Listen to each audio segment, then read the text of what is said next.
The morning sun hadn't yet broken through Seoul's skyline when Benita woke to find Ji-hoon's side of the bed empty.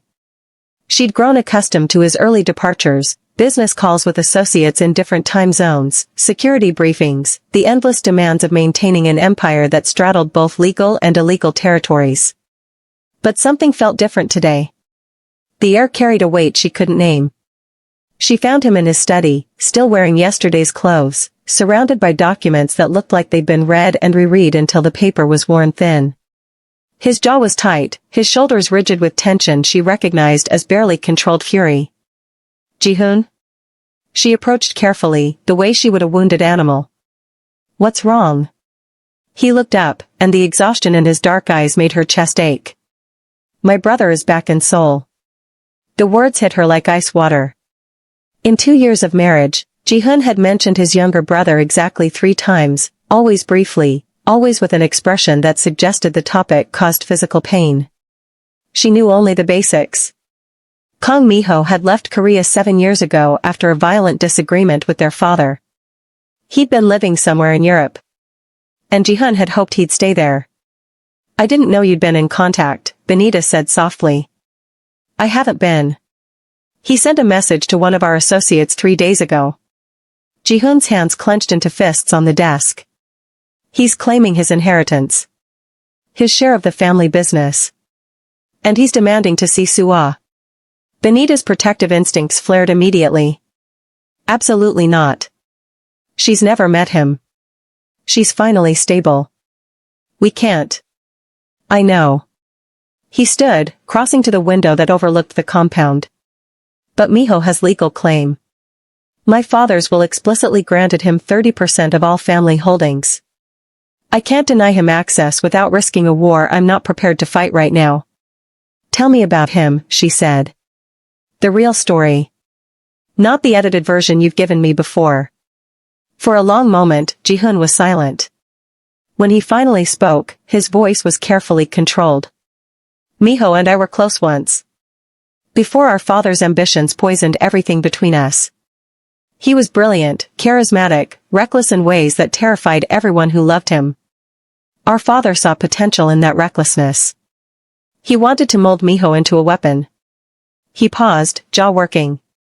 When Sua's mother died, Mi-ho was the one who found her body. He was at the house that day, supposed to be watching Sua while I handled business. But he'd left to meet someone. When he returned, my wife was already gone and Sua had locked herself in the bedroom. He called me, his voice completely shattered, and said 3 words I'll never forget. I killed her, Hyung. Benita's hand flew to her mouth. He blamed himself. We all did. I blamed him for leaving. He blamed himself for not being there. Sua blamed the entire world for taking her mother away. Ji-hoon's reflection in the window looked haunted. Mi-ho disappeared 2 weeks after the funeral. Left a note saying he couldn't stay in a place that reminded him of his failure. I haven't seen him since. And now he's back. Yes. And I don't know if it's for reconciliation or revenge. The meeting was set for that evening at a neutral location, a private dining room in a restaurant Ji-hoon owned but rarely visited. Benita insisted on coming despite his initial protests. He's dangerous when he's unpredictable, Ji-hoon warned. I can't guarantee your safety if things go wrong. Then it's good I'm not asking for guarantees. She squeezed his hand. We're partners, remember? I'm not letting you face your brother alone. The restaurant was elegant in an understated way, all dark wood and soft lighting designed for discretion. Ji-hoon's security team had swept the space twice. Min-jun positioned himself at the entrance with 3 additional guards. Everything was as controlled as possible. Except for the man waiting in the private room. Kang Mi-ho looked like Ji-hoon the way a wildfire resembles a candle flame, same essence, completely different energy. He was slightly shorter, leaner, with sharper features and eyes that held a manic brightness Benita recognized from her work with trauma survivors. He wore an expensive suit carelessly, like it was a costume he'd been forced into. When they entered, he stood with a smile that didn't quite reach those 2 bright eyes. Hyung. It's been a long time. Not long enough, apparently. Ji-hoon's voice was flat. What do you want, Mi-ho? Can't a man come home to see his family? Miho's gaze slid to Benita, assessing and intense. You must be the famous Benita Okafor. The woman who tamed the Ice King. I've heard quite a bit about you. Then you have me at a disadvantage, Benita replied evenly. Jihoon rarely speaks about you. Of course he doesn't. I'm the family shame. The brother who ran away when things got difficult. Miho's smile turned sharp. How is my niece? Still broken, or have you fixed her by now? Jihoon moved so fast Benita barely registered it. One moment he was standing beside her. The next he had Miho pressed against the wall with his forearm across his throat. Speak about my daughter that way again, and brother or not, I will end you. There he is. Miho didn't struggle, just smiled wider. The real Jihoon. I was wondering how long the civilized act would last. Stop it. Both of you. Benita's voice cut through the tension. This isn't a negotiation. This is a family meeting that's spiraling into a street fight. Jihoon, let him go. For a tense moment, neither man moved. Then Jihoon released his brother and stepped back, his expression murderous. They sat. The meal was ordered but barely touched. Miho outlined his demands with the precision of someone who'd spent months planning this confrontation. He wanted his 30% stake in the family holdings. He wanted a seat at the table for all major decisions. And he wanted regular access to Suwa. She's my niece, he said. My blood. I have a right to know her. You forfeited that right when you disappeared, Jihoon shot back. You don't get to waltz back into her life and pretend the last 7 years didn't happen. I had my reasons for leaving. Your guilt doesn't excuse your absence. And your control doesn't excuse yours. Miho leaned forward, his voice dropping. You think I don't know what you've become? How many people you've had disappeared? How many lives you've destroyed protecting your precious empire? You're no better than our father was. Jihoon's hand slammed on the table. I am nothing like him. Aren't you? You rule through fear. You eliminate threats. You've built walls so high that your own daughter didn't speak for 2 years because she was terrified of disappointing you. That's enough. Benita's voice was steel. She turned to Miho with an expression that made him lean back slightly. You want to talk about Suwa? Let's talk about her. She's 12 years old. She's brilliant, sensitive, and has worked incredibly hard to overcome trauma that would have destroyed most adults. She's stable now. Happy. And I will not allow you to destabilize her life because you've decided it's time to assuage your guilt. I'm not trying to hurt her. Your intentions don't matter. Impact does. Benita held his gaze without flinching. If you want a relationship with Suwa, you'll earn it. Slowly. On her terms. Not by demanding access like it's a business transaction. Miho studied her with something that might have been respect. You're protective of her. She's my daughter in every way that matters. So yes, I'm protective. Even though you're not her biological mother? Especially because I'm not. Benita's voice softened slightly. I chose her. And she chose me. That's worth more than any blood tie. The room fell silent. Miho looked between them, some of the manic energy draining from his expression. I didn't come here to cause problems. I came because I'm tired of running from what I did. You didn't kill anyone, Jihoon said quietly. Suwa's mother had an aneurysm. The doctors confirmed it. There was nothing anyone could have done. I should have been there. We all should have been there in ways we weren't. Jihoon's voice carried years of regret. But destroying yourself with guilt doesn't honor her memory. Living does. Miho's composure cracked. For just a moment, the manic brightness in his eyes dimmed and Benita saw what lay beneath, a young man drowning in grief he'd never processed, guilt he'd never forgiven. I don't know how to live anymore, Hyung, he admitted. I've spent 7 years trying to forget. Tried everything, substances, adrenaline, women, moving from city to city. Nothing works. I close my eyes and I see her body. I hear Suwa crying behind that locked door. I see your face when you arrived and realized what had happened. Then stop running, Benita said gently. Face it.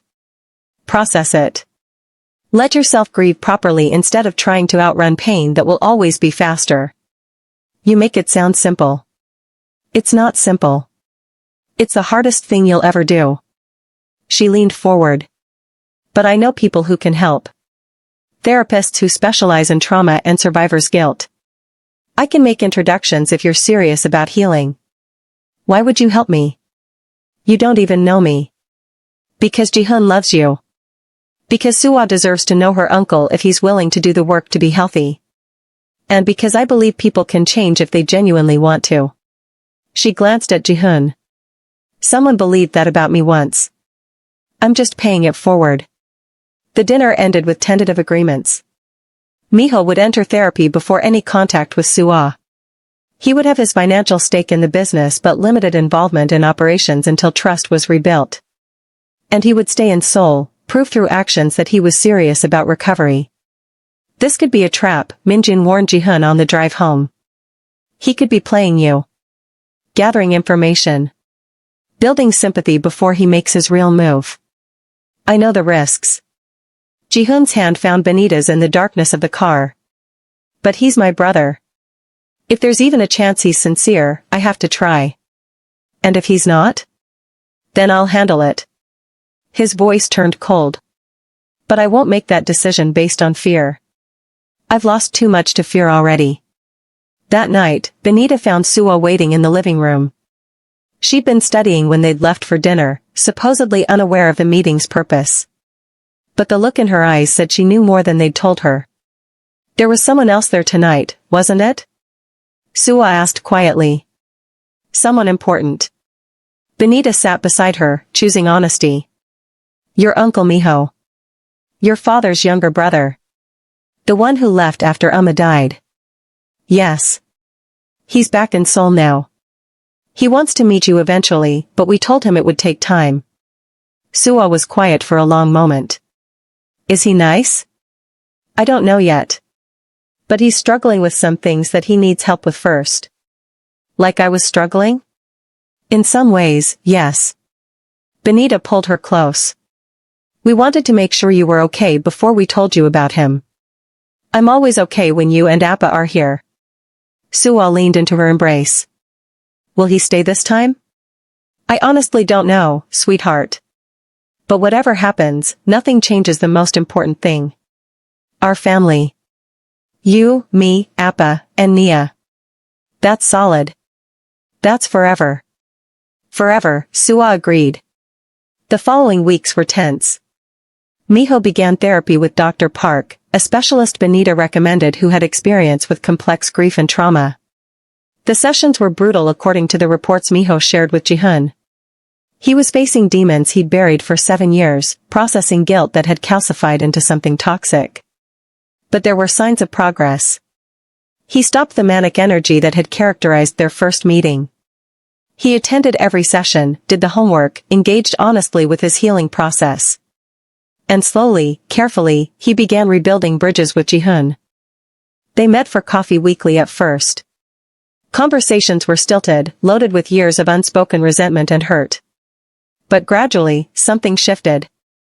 Jihoon told stories about Suwa's progress, her accomplishments, the little girl Miho had left behind growing into a remarkable young woman. Miho talked about his time in Europe, the mistakes he'd made, the lessons learned through pain. I'm not the same person who left, Miho said during one of their meetings. I'm not sure I'm better. But I'm trying. That's all anyone can do, Jihoon replied. 3 months after Miho's return, Benita received an unexpected visitor at the trauma center. Chairman Park Sung-min, father of the therapist working with Miho, requested a private meeting. He was a distinguished man in his 70s with intelligent eyes and a reputation for ruthless business dealings softened slightly in his retirement years. Dr. Okafor, thank you for seeing me, he began. I wanted to discuss a delicate matter regarding Kong Miho. If this is about his treatment, I can't discuss his case without his permission, Benita replied carefully. This isn't about his treatment specifically. It's about his brother. Chairman Park settled into his chair with the ease of someone accustomed to holding court. I've known the Kong family for 40 years. Watch Jihoon and Miho grow up. Witness the tragedy that split them apart. Then you know this is a complicated situation. I know more than you might think. His gaze sharpened. I know, for instance, that Sua's mother didn't die from a simple aneurysm. She was murdered. The words hung in the air like poison. Benita's blood ran cold. That's not possible. The medical reports were falsified. Chairman Park pulled a folder from his briefcase. The real autopsy report is in here. It shows clear signs of poisoning. Slow acting, difficult to detect, but unmistakable once you know what to look for. Why are you telling me this? Because the person responsible is still alive. Still dangerous. And your husband is walking into a trap without knowing it. He pushed the folder across the desk. Kong Miho isn't in Seoul to reconcile.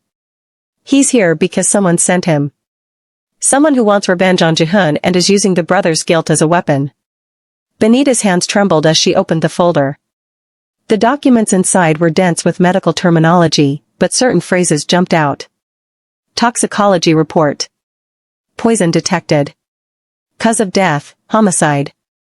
Who, she demanded. Who sent him? Your husband's uncle. Kang Dae-young. Chairman Park's expression was grave. The man who wanted control of the family empire when Jihoon's father died. The man who was pushed aside when Jihoon took over at 25 instead of the expected successor. He's been planning this revenge for a decade. And Miho? Is a pawn who doesn't know he's being played.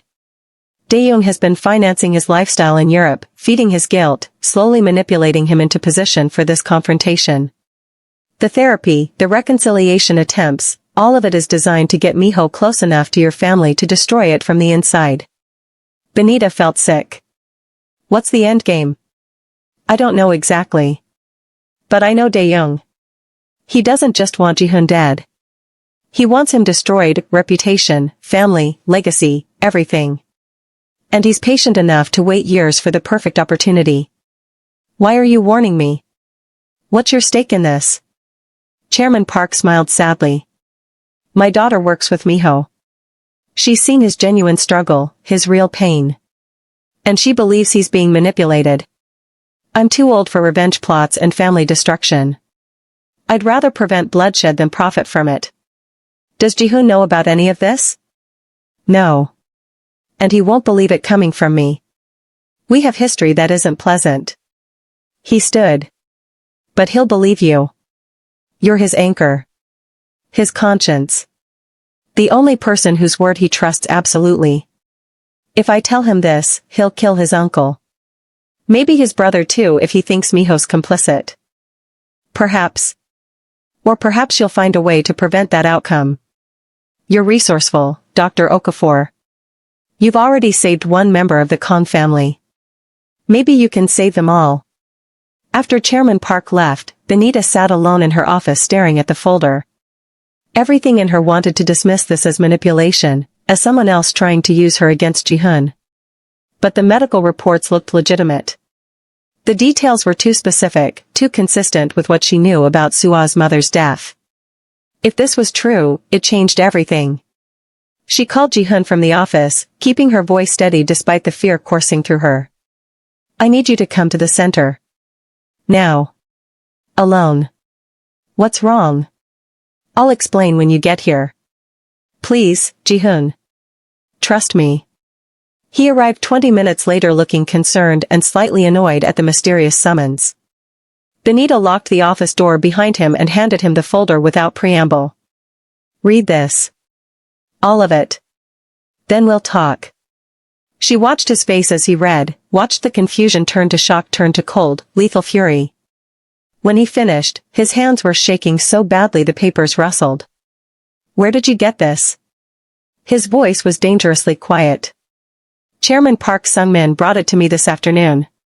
Park. That bastard has hated my family for 20 years. This could be fabricated. Could be. But what if it's not? Benita moved to stand in front of him. What if your wife was murdered and your uncle has been orchestrating this entire situation to destroy you? Then I'll kill them both. He said it so simply, so matter-of-factly, that it sent chills down her spine. My uncle for ordering it. Miho for being party to it. We don't know that Miho knows anything. Chairman Park thinks he's being manipulated.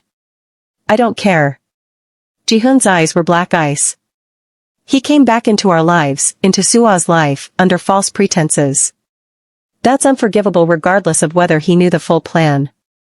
And what about proof? What about making sure before you act? I don't need proof beyond this. He held up the folder. Medical reports don't lie. But people do. She grabbed his arms, forcing him to look at her. Listen to me. If you act on rage right now, you'll do exactly what your uncle wants. You'll destroy your relationship with your brother. You'll confirm every terrible thing people say about you. And worst of all, you'll traumatize Sua all over again. Sua doesn't need to know. She'll know. Children always know when the adults around them are falling apart. Benita's grip tightened. I'm not saying don't act. I'm saying be smart about it. Investigate thoroughly. Confirm every detail. Then make your move from a position of certainty instead of emotion. The battle played out across his face, rage versus reason, instinct versus strategy. Finally, slowly, he nodded. What do you suggest? Let me talk to Miho first. Away from your uncle's influence. I'll assess whether he knows about any of this. And if he does? Then we'll deal with it together. As partners. She softened her voice. But if he doesn't, if he's truly just a broken man trying to come home, then we might have gained an ally instead of losing a brother. Ji-hoon pulled her against his chest, his breathing ragged. I can't lose anyone else. Not to violence. Not to betrayal. I can't survive it. You won't have to. I promise. She held him tight, feeling the tremors running through his body. We'll get through this. All of us. Together. The meeting with Miho happened 2 days later at Benita's apartment, neutral ground where neither brother had the advantage. Miho arrived looking wary, clearly sensing that something had shifted. Dr. Okafor. You said this was about my therapy progress? Not exactly. Benita gestured to the living room. Please sit. We need to have a very honest conversation about why you're really in Seoul. I already told you. I know what you told us. Now I need the full truth. She sat across from him, her therapist's training helping her maintain calm authority. Who's financing your stay here? Who convinced you it was time to come home? The question clearly surprised him. It was time. I'd finished my own recovery work in Europe and felt ready. Try again. This time without the rehearsed answer. Miho's facade cracked slightly. How did you? I'm very good at recognizing when someone is following a script versus speaking authentically. You've been genuine about your grief, your guilt, your desire to know Sua. But there's something else underneath. Something you're hiding. She leaned forward. Did your uncle Dae-young contact you about returning? The color drained from Miho's face. How do you know about that? So he did reach out. When? About 6 months ago.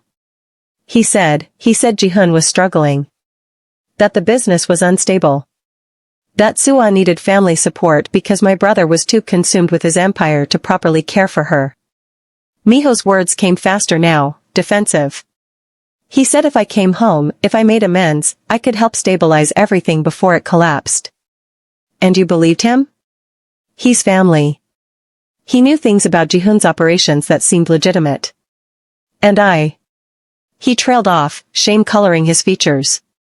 I wanted to believe I could come home. That I could fix what I'd broken.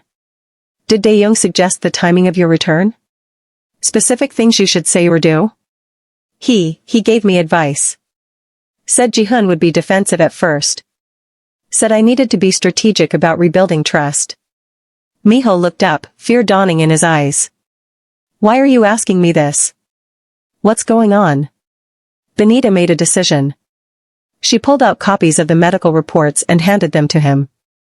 Read these. Then tell me if your uncle mentioned anything about your sister-in-law's death. She watched him read, watched the same progression of emotions that had crossed Ji-hun's face. But where Ji-hun had turned cold and lethal, Miho looked devastated. Murdered, he whispered. She was murdered. All this time, I thought, he looked up with eyes full of horror. I thought it was my fault for leaving. But someone killed her deliberately. Your uncle killed her. We believe he's been planning revenge on Ji-hun for years. And he's been using your guilt as a weapon to get close enough to finish what he started. No. No, he wouldn't, but even as Miho protested, doubt clouded his features. He was always resentful about Ji-hun taking over. Always made comments about how our father chose wrong. But murder? I need to know if he asked you to do anything specific. Anything that seemed harmless at the time but might be part of a larger plan. Miho thought hard, his face pale. He wanted me to suggest getting more involved in the business operations. Said it would help rebuild trust if I showed genuine interest. And he stopped, horror dawning. He gave me a gift to bring to Seoul. A necklace that belonged to my mother. Said it would be a meaningful gesture. Where's the necklace now? Still in my apartment.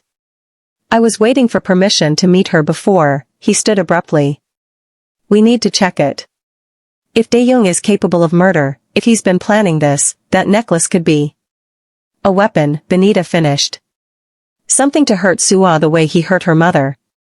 They went to Miho's apartment immediately, Benita texting Ji-hun their location and suspicions. The necklace was in a velvet box, delicate and antique, exactly the kind of meaningful heirloom a repentant uncle might bring his estranged niece. Don't touch it directly, Benita warned. Using gloves, she carefully photographed the piece from every angle before sealing it in a plastic bag. We'll have it analyzed. But I'm willing to bet it's been treated with something toxic. He was going to make me kill Seoul. Miho's voice broke completely. He was going to use me to murder my own niece. He was going to try. But we found out first. She gripped his shoulder. Listen to me. None of this is your fault. You were being manipulated by someone who's had decades to perfect his techniques. The guilt you felt was real. The desire to come home was genuine. He just exploited those feelings for his own purposes. Ji-hun will never forgive me. Ji-hun will understand you're a victim too. But you need to help us now. Everything you know about Dae-young's plans, his contacts, his resources, we need all of it. The confrontation happened 3 days later after Ji-hun's investigators confirmed the necklace had been coated with a slow-acting neurotoxin identical to what killed Seoul's mother. Enough evidence for action. Enough proof for justice.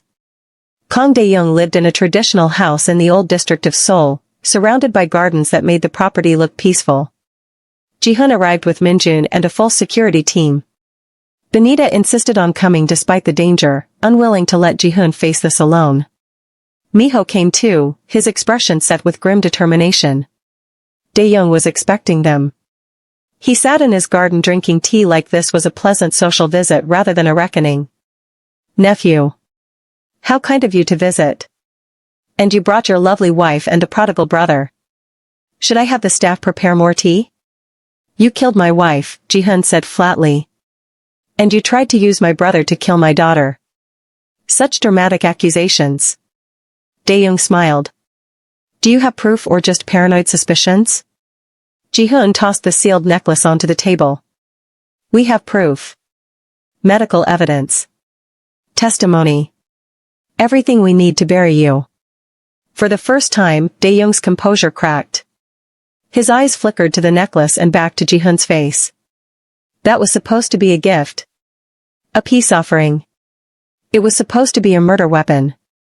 Miho stepped forward, his voice shaking with rage. You used me. Manipulated my guilt. Made me think I was coming home to help when really you were setting me up to kill my own family. You were always weak, Miho. Just like your brother. Soft where your father was hard. Sentimental where he was practical. Dae-young's mask fell away completely, revealing the bitterness beneath. He should have left the empire to me. I was his brother. I'd proven my loyalty 1,000 times. But he chose his son instead, a boy too young to understand what real power requires. So you killed my wife out of spite? Ji-hoon's voice was deadly quiet. You traumatized my daughter? You spent a decade orchestrating this elaborate revenge because you felt slighted? I did what was necessary to reclaim what should have been mine. Dae-young stood, his hand moving toward his jacket. And I'm not finished. Min-jun was faster. His weapon was out before Dae-young could draw his own. I wouldn't. The standoff lasted seconds. Then Dae-young laughed bitterly. What now? You kill me? That makes you no better than what you've become. Your father's son after all. I'm not going to kill you, Ji-hoon said. That would be too easy. Too quick. He pulled out his phone and made a call. I'm going to let the authorities handle you. Every bit of evidence we've gathered will go to the prosecutors. You'll spend whatever's left of your life in prison reliving your failures. The authorities can't touch me. I have too many connections, too much leverage. You had connections. I spent the last 3 days systematically dismantling every alliance you built. Ji-hoon's smile was cold. Turns out people aren't very loyal when the money disappears and the threats lose their teeth. You're alone now, uncle. Completely alone with your bitterness and your rage. Police sirens wailed in the distance. Benita watched Dae-young's face cycle through disbelief, fury, and finally resignation. This was it, the moment years of planning came crashing down. As officers led him away in handcuffs, Dae-young looked back at Ji-hoon one last time. You think this changes anything? You're still your father's son. Still built from the same violence. That woman beside you doesn't change your nature. Neither does that broken child you're so desperate to protect. You'll destroy everything you love eventually. It's what our family does. Maybe, Ji-hoon acknowledged. But I'm going to die trying to prove you wrong. In the aftermath, there was paperwork and testimony and the slow grind of justice working through evidence.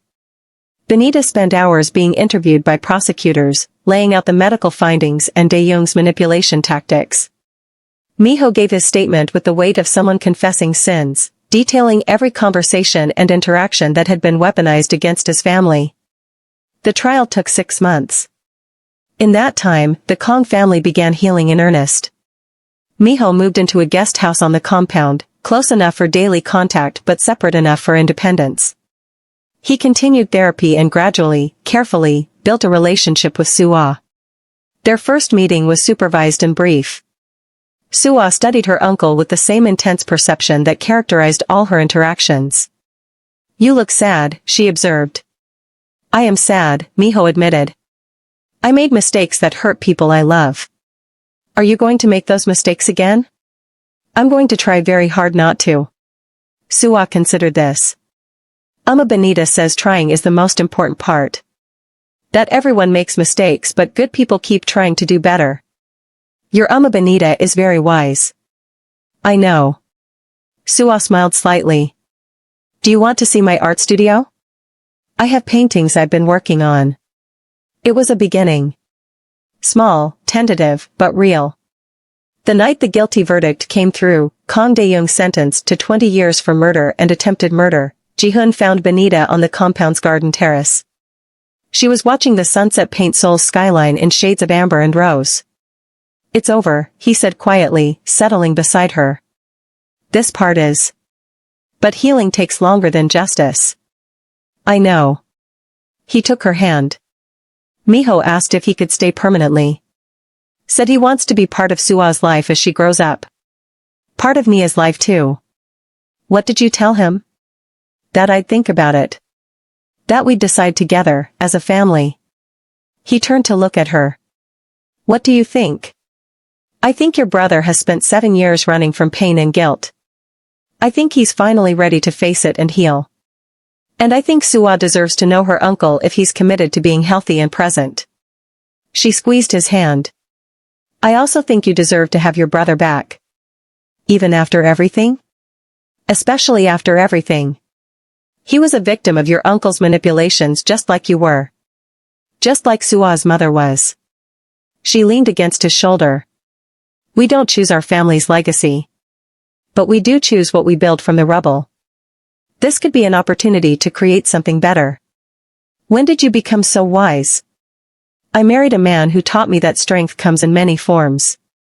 That protecting what you love isn't weakness but the purest kind of courage. She looked up at him. You could have killed your uncle.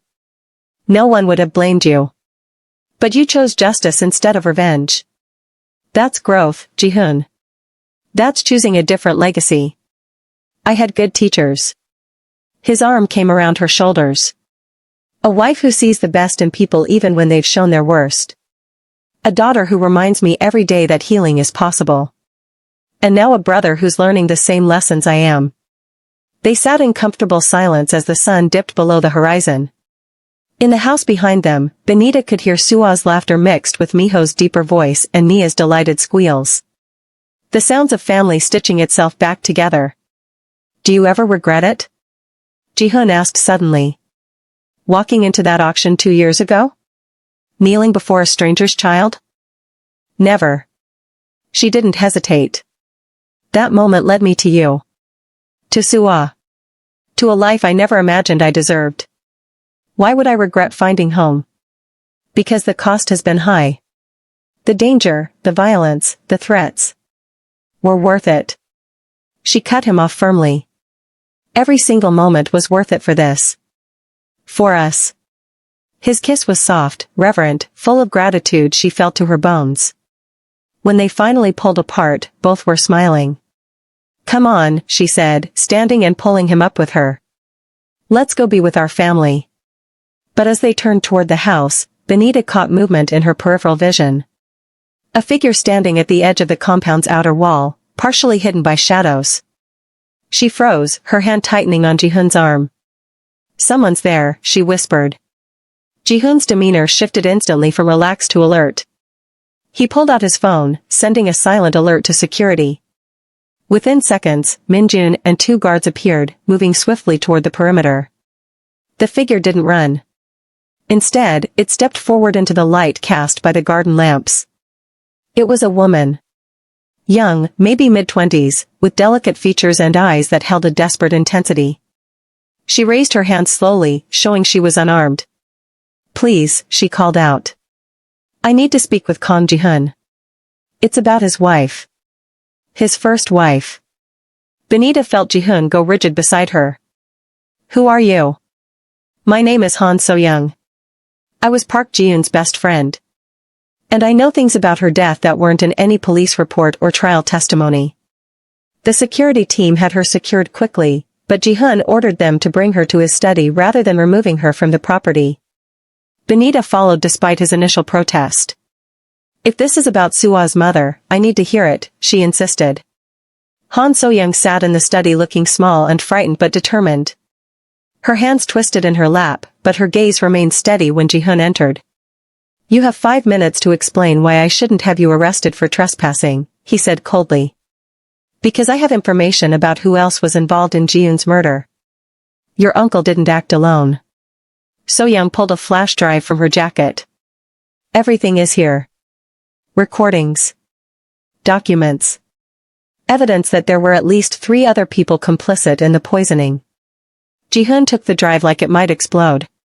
Why are you coming forward now? Ji-hoon died 7 years ago. Because I was scared. I was 21 when she died, barely out of university. Ji-hoon and I had been friends since high school. She told me everything, about the marriage, about how isolated she felt, about the threats. So-young's voice cracked. A week before she died, she called me crying. Said she'd overheard a conversation between your uncle and someone else. Someone planning something terrible. She was going to tell you but she wanted proof first. What kind of conversation? Benita asked gently. About taking control of the Kang Empire by eliminating obstacles. Ji-hoon was an obstacle because you loved her, Mr. Kang. Because she made you question the family business. Because she wanted you to go legitimate and leave the criminal operations behind. So-young wiped tears from her cheeks. She was killed for wanting to save you. The words hit Ji-hoon like physical blows. He sank into his chair, his face ashen. She never said anything to me. She was trying to protect you. She knew if she came to you with accusations against your uncle without proof, it would start a war. So she started gathering evidence. Phone recordings. Financial documents. Meeting schedules. So-young gestured to the flash drive. She gave me copies 2 days before she died. Made me promise that if anything happened to her, I would keep them safe until the right time. Why is now the right time? Benita moved to stand beside Ji-hun, her hand on his shoulder. Because I saw the trial coverage. Saw your uncle being sentenced. And I realized there are still people out there who helped kill my best friend and they're walking free. So-young's jaw set with determination. I've spent 7 years being afraid. Living with the guilt of not speaking up. But watching that little girl, Sua, on the news, seeing how she's recovered, it made me think about what Ji-hun would want. She'd want justice. Complete justice. Not just for your uncle but for everyone involved. Ji-hun's hands trembled as he inserted the flash drive into his computer. The files loaded slowly, revealing folders organized by date and name. Benita watched over his shoulder as he opened the first audio file. Ji-hun's voice filled the room. Young, frightened, but determined. If you're listening to this, something has happened to me. I've been gathering evidence against several people who are planning to harm my husband and take control of his family's business. The primary conspirator is Kang Dae-young, but he's not alone. The recording went on, detailing meetings and conversations Ji-hun had documented. Names Benita recognized from Seoul's business elite. Politicians. Corporate executives. Even a prosecutor. All connected through greed and ambition to a plot that extended far beyond one man's resentment. She was going to expose all of them, Ji-hun said, his voice hollow. And they killed her before she could. The poisoning was meant to look natural, So-young explained. Slow acting, difficult to detect. They thought by the time anyone suspected something, the evidence would be degraded. They didn't count on Ji-hun being smart enough to document everything. Or me being paranoid enough to keep the files hidden all these years. Why come forward now and not to the police? Benita asked. Because half the people on those recordings have connections to law enforcement. If I'd gone to the authorities, the evidence would have disappeared and I'd have disappeared with it. So-young looked directly at Ji-hun. You have the power to protect me while this gets exposed. You have the resources to make sure these people face justice. You're asking me to start a war with some of Seoul's most powerful people. I'm asking you to finish what your wife started. To honor her memory by ensuring her death wasn't meaningless. So-young's voice strengthened. She loved you enough to risk everything trying to save you from this life. The least we can do is make sure the people who killed her pay for it. Ji-hun looked at Benita, conflict clear in his expression. This will be dangerous. Worse than anything we've faced. These people won't go down easily. When has that ever stopped us? Benita squeezed his shoulder. Your wife tried to save you. Now we finish what she started. Together. The next 3 months were a carefully orchestrated campaign. Ji-hun brought in a team of investigators, lawyers, and journalists he trusted.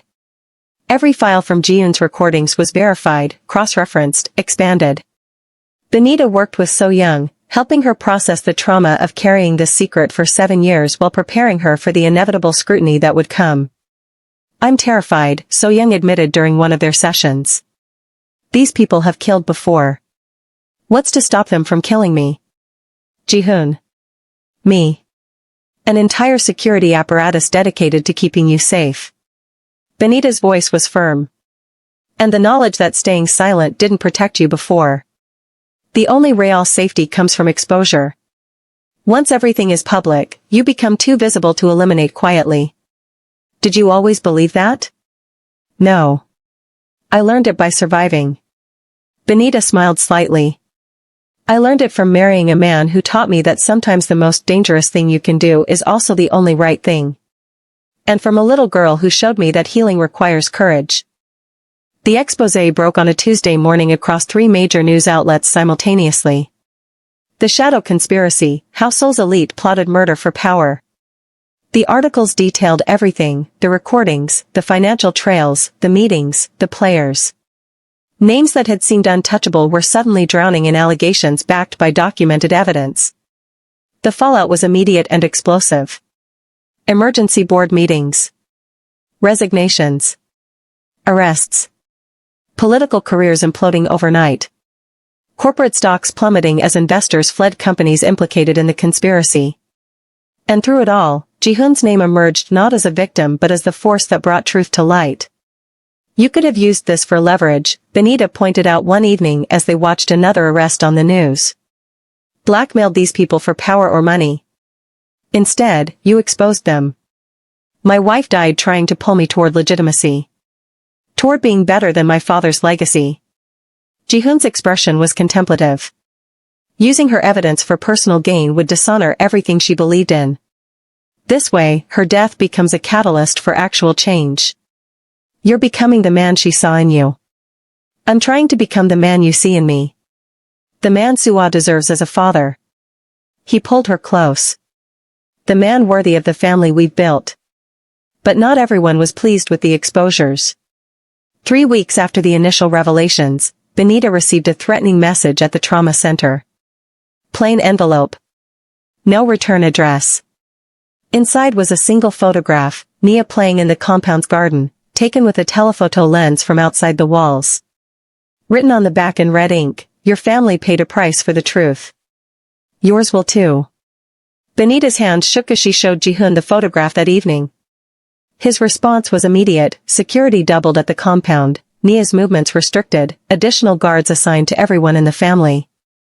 But even with all the precautions, the fear lingered. "I won't let them touch our daughters," Ji-hoon promised. "Whatever it takes. We can't live like we're under siege forever. That's not a life. That's a prison." "Then what do you suggest?" "We find out who sent this and we end it. Completely. Permanently." Benita's jaw set with determination. No more waiting for threats to materialize. No more playing defense. We go on offense. The investigation traced the photograph to a courier service that had been paid in cash by a man matching the description of Lee Sang-woo, former executive at one of the implicated corporations, currently awaiting trial.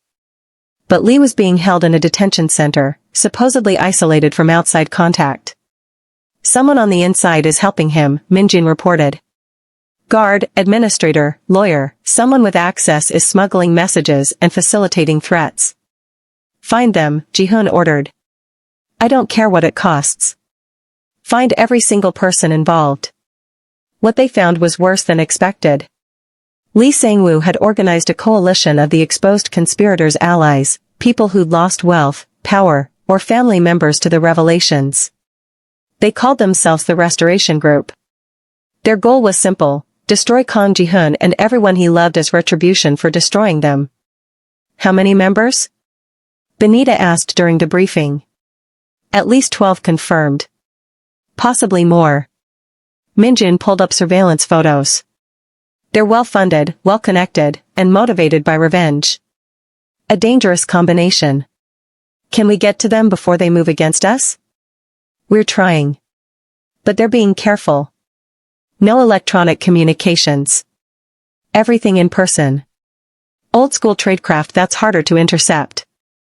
Ji-hoon studied the photographs with cold calculation. "Then we use that against them.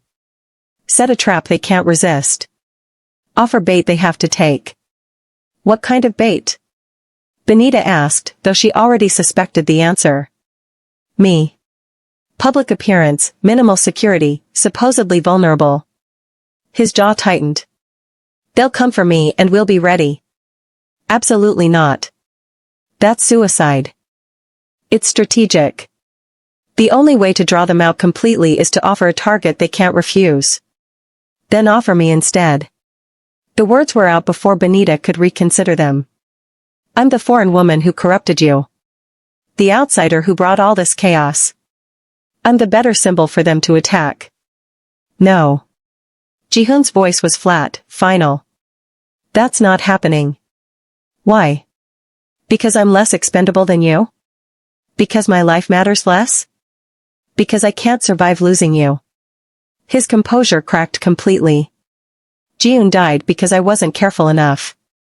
Because I let her become exposed while trying to save me. I won't make that mistake again. I won't sacrifice someone I love for strategy.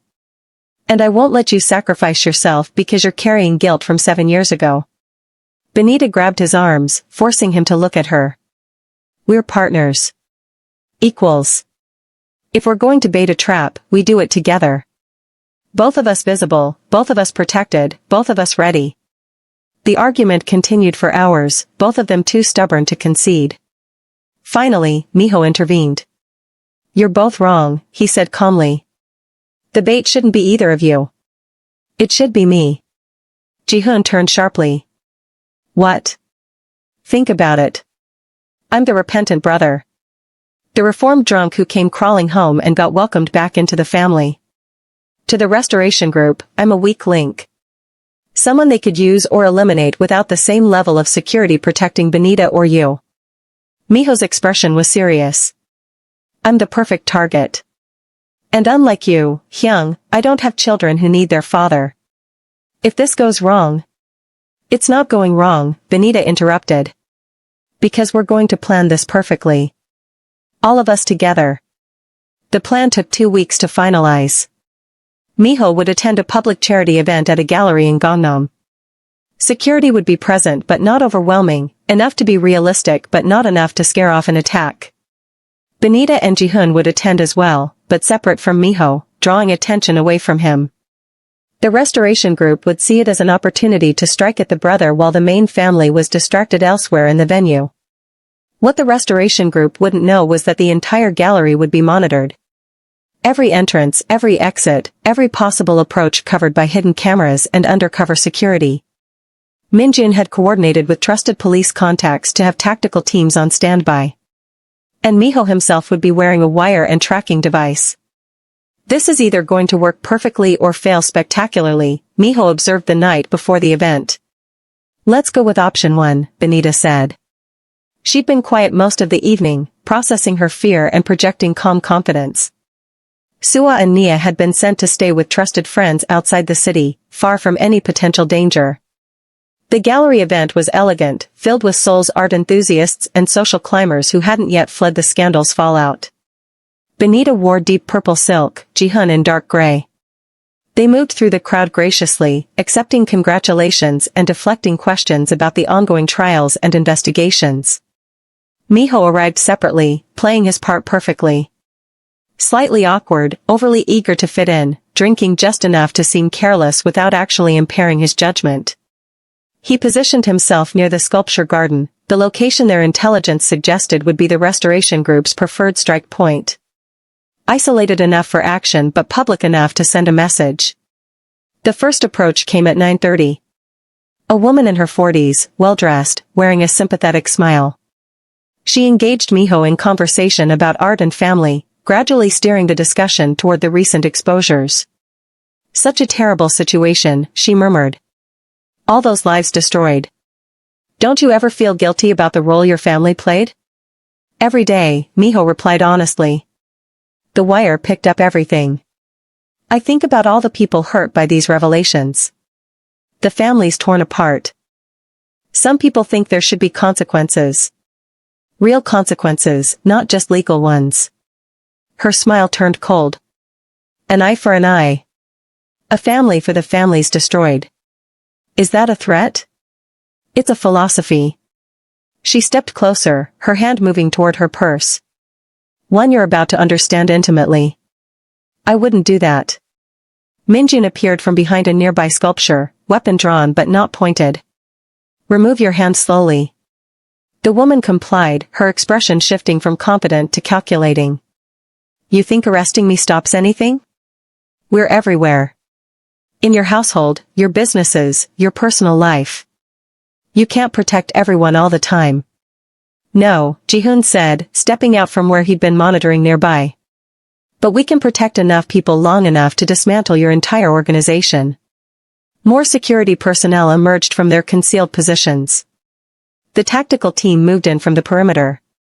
In total, 7 members of the restoration group were apprehended that night, including Lee Sang-woo's brother, who'd been hiding in plain sight as one of the gallery's event coordinators. The interrogations revealed the full scope of the planned attacks. Multiple simultaneous strikes designed to overwhelm security and ensure casualties. Targets included not just the Kong family but also So Young, several journalists involved in the exposé, and a judge presiding over the conspiracy trials. It had been comprehensive, ruthless, and hours away from execution.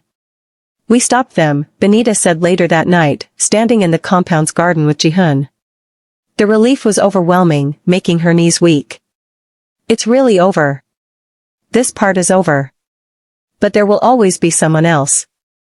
Another threat, another conspiracy, another person who wants revenge or power or both." Ji-hun's arm came around her waist. "That's the reality of who I am. What I come from. Then we'll handle those too. Together." She looked up at him. "But tonight, can we just breathe? Can we acknowledge that we survived another impossible situation? We can do more than that." He pulled a small velvet box from his pocket, opening it to reveal a ring, elegant, understated, with a band that matched her engagement ring. "We can celebrate what we've built despite everything trying to tear it down. Ji-hun, we're already married." "I know. This is a promise ring. A renewal of vows, if you want to think of it that way." His dark eyes held hers with an intensity that made her breath catch. "When I gave you the first ring, I was asking you to marry me. This one is me promising that no matter what comes, no matter how many threats or conspiracies or impossible situations we face, I will always choose you. Always choose us. Always choose this family we've built from broken pieces and hope." Tears blurred her vision. "You're being sentimental. I'm being honest. You've taught me that there's no shame in that." He slid the ring onto her finger, beside the engagement and wedding rings that had marked previous promises. "I love you, Benita Kong. I loved you when you knelt before my frightened daughter. I loved you when you insisted on staying despite every danger. I love you now, having survived things that should have destroyed us. And I'll love you 50 years from now when we're old and our daughters are building their own families." 50 years, she repeated, testing the words. "That's a long time. Not nearly long enough." He kissed her softly. "But it's a start." The months that followed brought closure to the multiple investigations and trials. The restoration group members received sentences ranging from 5 to 15 years. The original conspirators in Ji-hun's murder faced enhanced charges based on the new evidence. And Seoul's power structures underwent a dramatic reshuffling as corrupt officials and executives were removed and replaced. Through it all, the Kong family healed. Suwa thrived in school, her art exhibitions drawing serious attention from critics who praised her unique perspective. She spoke openly about her journey with trauma and selective mutism, becoming an advocate for other children struggling with similar challenges. "I used to think being different was bad," she told an interviewer. "But Benita taught me that different just means you see the world in your own way. And that's actually a gift." Miho found his place in the family business, not in operations but in the new legitimate ventures Ji-hun was developing. A tech startup. Real estate development. Clean businesses that Suwa and Nia could inherit without inheriting the blood and violence that had characterized previous generations. "I'm building something new," Ji-hun explained to Benita one evening. "Something that honors my father's ambition but not his methods. Something our daughters can be proud of. Your wife would be proud of what you've become. Ji-hun wanted me to be better. You've helped me achieve that." He pulled her close. "I think she'd be grateful to you for finishing what she started. I'd like to think she's watching. Knowing that Suwa is happy, that you found peace, that her death led to something meaningful instead of just more pain." "Do you talk to her sometimes? When you're with Suwa?" "Sometimes. I tell her about her daughter's accomplishments. I promise to protect the family she loved enough to die for. I thank her for giving me this unexpected, beautiful life." Benita smiled slightly. "I hope that's not strange. It's perfect. You honor her memory without being threatened by it. That takes a special kind of strength." 2 years after the Restoration Group's defeat, the Trauma Center expanded into a full research facility with Benita as director. The new wing, funded by a donation from the Kong Family Foundation, specialized in childhood trauma, selective mutism, and recovery from violence. Suwa cut the ribbon at the opening ceremony, her speech moving several attendees to tears. Trauma doesn't define you, she said clearly. How you heal from it does. This center gave me the tools to heal. Benita gave me the space to do it at my own pace. And my Appa showed me that even people who've done bad things can choose to be better. That's the message we need to share. Healing is always possible if someone cares enough to hold space for it. Han So-young attended the ceremony, her face alight with pride. She'd become a regular volunteer at the center, channeling her experience with secrets and fear into helping others find their voices. She and Benita had developed a close friendship built on mutual respect and shared purpose. Jihoon would love this, So-young whispered during the ceremony. She always wanted to do something meaningful with her privilege. This honors her perfectly. She started it by being brave enough to gather evidence. We just finished what she began. No. You built something entirely new. Something that will last long after all of us are gone. The ceremony ended with a private family dinner at the compound. Suwa, now 14, held court describing her plans for summer art camp. Mia, 7 and precocious, interrupted constantly with her own stories. Miho entertained them both with exaggerated tales of his travels in Europe. And Jihoon and Benita watched it all with the quiet satisfaction of people who'd fought for every moment of this piece. Do you ever wonder how different things would be if you'd never gone to that auction? Jihoon asked later, after the children had gone to bed. Never. Because then I wouldn't have this. Benita gestured to encompass not just the house but everything it represented. I wouldn't have Sua's laughter or Nia's endless questions. I wouldn't have you, the man who taught me that being chosen is more powerful than being perfect. I wouldn't have learned that family isn't about blood or geography or expectations. It's about showing up, day after day, and choosing each other despite everything. That sounds like something you'd tell your patients. It's something I learned from being part of this family. From watching you transform yourself. From seeing Suwa become brave. From loving children who weren't born to me but are mine in every way that matters. She turned to face him fully. You asked if I regret going to that auction. The only thing I regret is not finding you sooner. His kiss tasted like gratitude and promise and the comfortable love that comes from surviving impossible things together. When they finally pulled apart, both were smiling. Come on, she said, taking his hand. Let's go check on our daughters one more time before bed. They walked through the quiet house hand in hand, stopping first at Nia's room. She slept curled around a stuffed elephant, her features peaceful. Benita straightened her blankets and pressed a kiss to her forehead. Sua's room was next. She was technically too old for goodnight checks but still tolerated them with good grace. Tonight she was awake, sketching in the notebook she kept by her bed. Can't sleep? Benita asked softly. Just thinking. Today was perfect. The ceremony, seeing all those people committed to helping kids like me. It made me proud to be part of this family. Suwa set down her pencil. Thank you. For everything. For seeing me when I was invisible. For staying when things got scary. For loving me like I was always yours. You were always mine, Benita said, her throat tight. From the moment you reached for my hand in that auction hall, you were mine. Nothing will ever change that. I know. Suwa smiled. That's why I can sleep peacefully. Because I know you'll always be there when I wake up. After Sua's light was off, Jihoon and Benita returned to their own room. The compound was quiet, secured by layers of protection that had become invisible through familiarity. Seoul glittered beyond the windows, a city full of people living their own complicated stories. Do you think we'll ever have a quiet year? Benita asked, settling into bed beside him. One without conspiracies or threats or impossible situations. Probably not. But that's okay. Jihoon pulled her close, her head finding its familiar place on his chest. Quiet was never really our style anyway. True.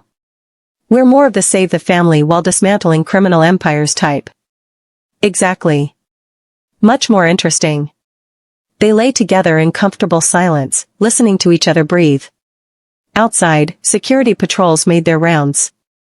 Inside, 2 daughters slept safely. Somewhere in the city, children they'd helped were healing. And in this room, 2 people who should never have found each other held on tight to the impossible love they'd built. Jihoon? Benita murmured, already half asleep. Promise me something. Anything. Promise me that no matter what happens, no matter how many years pass, you'll always remember the man you've become. Not the one you inherited, but the one you chose to be. The father Sua adores. The husband I fell in love with. The person Jihoon saw hiding beneath all that ice. I promise. As long as you promise to remember that you're not the woman your uncle told you you were. You're not damaged or broken or unworthy. You're the miracle who saved my daughter and changed my entire world. You're exactly who you were always meant to be. Deal. They sealed the promise with a kiss, then settled into sleep wrapped around each other the way they'd learned to be, protective, connected, whole. And somewhere in the universe, perhaps Jihoon smiled knowing that her death hadn't been meaningless after all. That her daughter was thriving, her husband had found love again, and her sacrifice had sparked change that would ripple through generations. That sometimes the worst things lead to the most beautiful transformations. That love, real love, survives everything, even death, even time, even the impossible distance between what was and what could be. This was the Kong family now. Built from tragedy and trauma, healed through patience and dedication, sustained by love that refused to quit. They'd faced down uncles and conspiracies, threats and violence, fear and doubt. And they'd emerged stronger, more connected, more whole than any of them had imagined possible. Because that's what families do. Real families. The ones you choose and fight for and build from nothing but hope and determination. They survive. They adapt. They grow. They love so fiercely that nothing can tear them apart. And somewhere in a Seoul auction hall, if you listen carefully on quiet nights, you can still hear the echo of a lullaby. The one Benita hummed to a frightened child who needed someone to see her. The song that started everything. The moment that changed the world. If you're still with us, then you know this isn't just a story about love crossing borders, it's about love surviving everything the world throws at it. This is Afrokorean Stories, where we believe that family isn't defined by blood but by the people who show up when everything falls apart and stay when it would be easier to leave. Hit that subscribe button and turn on notifications because we're just getting started with these stories. Drop a comment telling us what moment grabbed your heart. Was it Miho's redemption, the conspiracy unraveling, or that promise ring in the garden? Smash that like button if you believe that healing is always possible when someone loves you enough to hold space for it. Share this with someone who needs to hear that their broken pieces can become something beautiful. This is Afrokorean Stories, reminding you that the best families are the ones we build, not the ones we're born into. We'll see you in the next story, and trust us, what's coming next will leave you speechless.